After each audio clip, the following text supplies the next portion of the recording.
आखिर वही हुआ जिसका डर था। आज 21 जून है, 1 बजे दोपहर इसराइली मीडिया ने अनाउंस किया है कि अमेरिका से B-52 बॉम्बर चल पड़े हैं ईरान के ऊपर बम्बारमेंट करने के लिए। 2 हफ्ते का ट्रंप इंतजार नहीं करेंगे।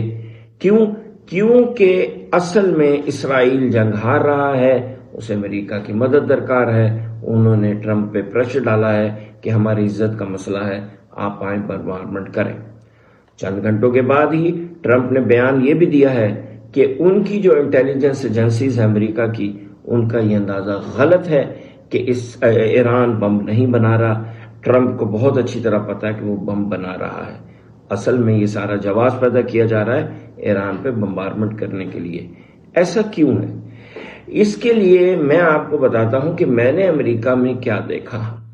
अमेरिका में मैंने देखा कि मुसलमान और हम पाकिस्तानी मुसलमान बरखुसूस हमारा एक वहां पे लगा बंदा निज़ाम है।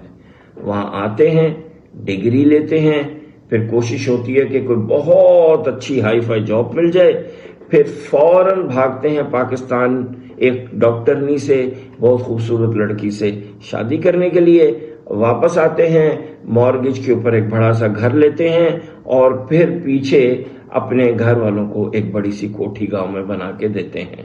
और उसके बाद यही साइकिल, फिर उनके बच्चे, उनकी डिग्रियां, उनके घर, उनकी शादियां। पाकिस्तान से उनका ताल्लुक कितना होता था या होता है कि वो पाकिस्तान आते हैं, शॉपिंग करते हैं, शादियां करते हैं और रिश्तेदारों को मशवरे देते हैं। अमेरिका में उनका पॉलिटिकल निज़ाम से क्या ताल्लुक है? जीरो। अब हम चलते हैं इसराइलियों के या यहूदियों की तरफ कि जिनको मैं जानता था, बहुत अरसा मैंने जिनको ऑब्जर्व किया।